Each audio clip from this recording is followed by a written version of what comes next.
Hi everyone, welcome back to Cheese and Turtles. My name is Imogen. In today's video, I'm teaching you how to impress anyone. If you're not already subscribed, make sure to do that, give this video a thumbs up, follow me on Instagram, and let's get started. So, when I say impress anyone, I do mean pretty much anyone. These things on the list are things that I have personally used. They are things that other people have done that impressed me, and they are things that I have learned from generally reading about How to Win Friends and Influence People. That is a great book. You should read it. Anyway, I didn't write it, but it is a good book. The first thing is that I need to emphasize that if you want to impress someone, you should be kind, okay? And I don't mean kind to the level of being a pushover, but I mean generally kind, and you should approach interactions with the idea that the other person is also generally a good person. Something that I've learned a lot from traveling a lot, actually, is that people, yes, some people suck. Like, some people really fucking suck. But a lot of people, and indeed the vast majority of people, are generally good people and generally kind and generally helpful. And honestly, I met so many wonderful people when I was traveling who wanted to do nothing more than to help me. And I was a complete stranger, and they were so helpful to me, right from literally anything, from like giving me directions or just being friendly or telling me about things that I wanted to know, and, you know, helping me out because I was like curious about something. Okay, and they'd never met me before, they didn't even know who I was, but they were just kind to me, and with no kind of ulterior motive, and nothing bad happened. So most people are good people is what I've learned. Some people are bad people, but generally be kind.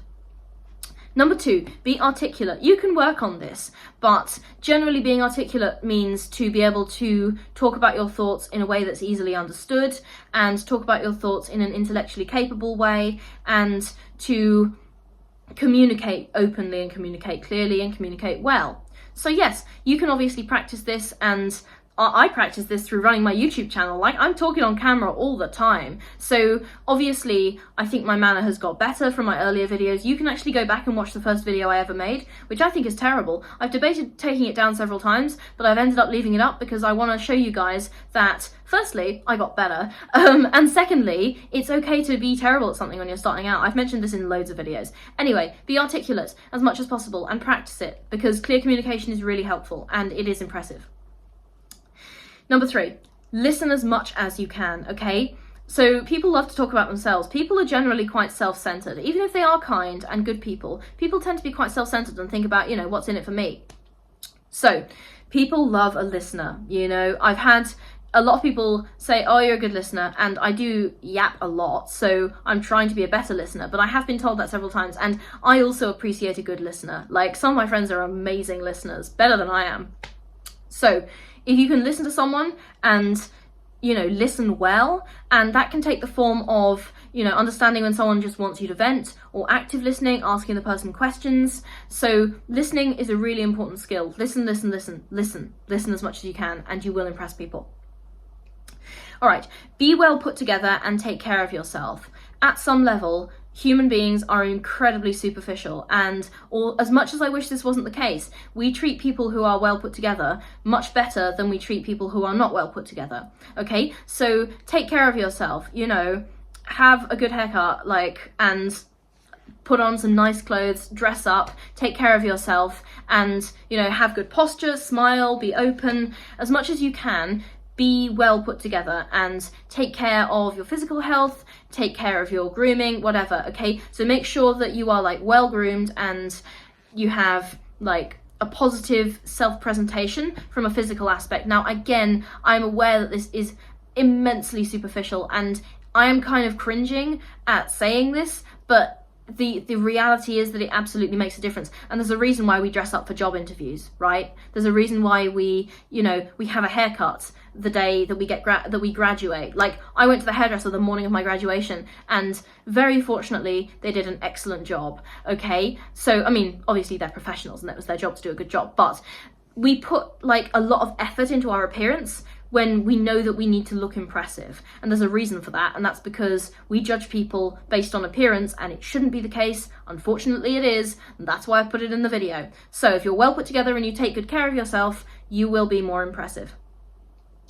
Okay, the next point that I want to talk about is education. And when I say education, I don't necessarily mean that you have to have been to university. Absolutely not. What I mean is that you are trained in something that adds value, okay? So whether that is some kind of professional training, like on the job, like an apprenticeship, or whether you have a degree or whatever, you should be well educated in whatever field it is that you've chosen to go into. Now, why is this impressive? This is impressive because it shows that you have the tenacity in order to pursue a career and to pursue something that you're interested in and to create some kind of value in the world, okay? And that is impressive because it takes effort to get a degree, and it takes a hell of a lot of effort to train in a practical professional capacity. Like, those are some really difficult jobs and they require an immense amount of technical skill, okay? So when I say be well educated, I don't necessarily mean academically, although it can take that form. I mean more professionally and as an individual. So have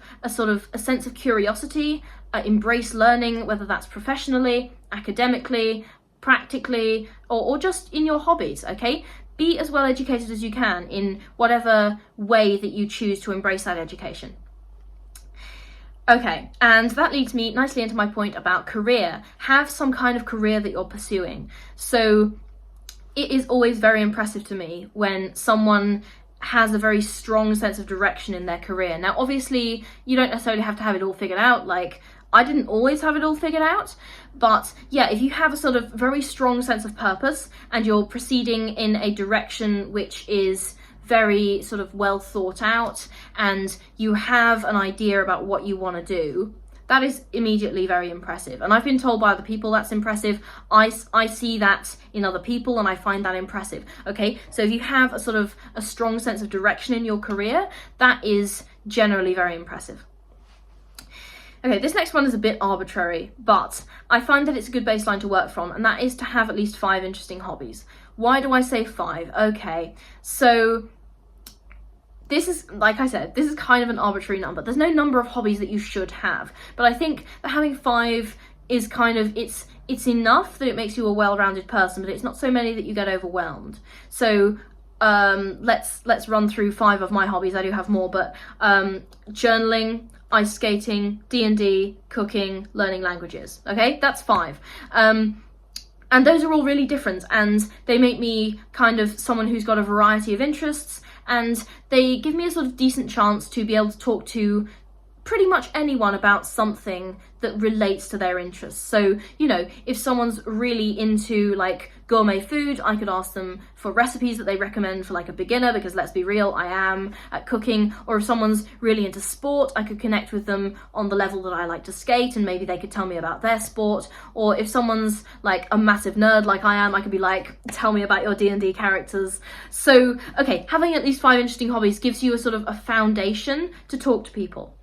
And on the topic of talking to people, if you want to be impressive, you need to have something called breadth of knowledge, okay? So when you have breadth of knowledge, you can at least make an attempt to talk to someone on topics which they are interested in, but which you know little about. So this is kind of about being a jack of all trades in terms of conversation, okay? And I'm not saying you have to go in depth on Brownian motion or something to be able to talk to someone in a scientific field, but if you know at least a little bit, then you can actually open up a lot more conversations. And I'm not saying you have to know about that topic particularly, I just grabbed it out of thin air, but have breadth of knowledge, because once you know a little bit, you can really open up the conversation for them to tell you more. And that feeds back into what I said earlier about being a good listener. You can learn a lot that way, because if you have enough knowledge, and this can be a very small amount of knowledge, to get you started with a conversation with someone, then you can go into listening mode, and firstly, they get to talk and they are going to love you because you're such a good listener, and secondly, you get to learn a hell of a lot, and that makes you a better conversationalist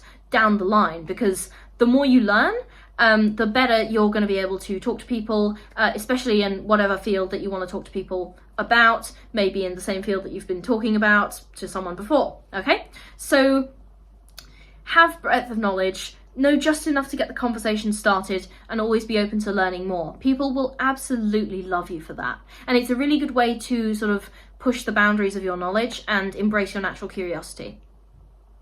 And finally, if you want to really impress anyone, be willing to be wrong and admit when you are. Okay, so many people have this problem that they can never admit when they're wrong, and I used to have it as well. I have an ego like anyone else, but if you can admit when you're wrong and be willing to be wrong and understand when you're wrong, then you will actually be a lot more impressive and a lot more respected than someone who backs themselves into a corner insisting they're right when they're not, okay?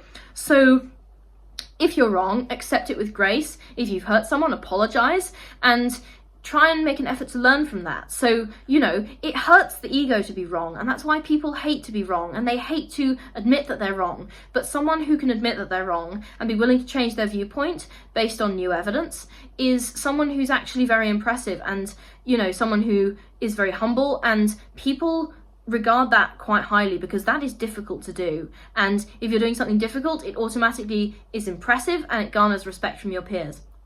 Okay, so that's how to impress anyone. If you're not already subscribed, make sure to do that, give this video a thumbs up, follow me on Instagram, and I'll see you in the next video. Okay, bye!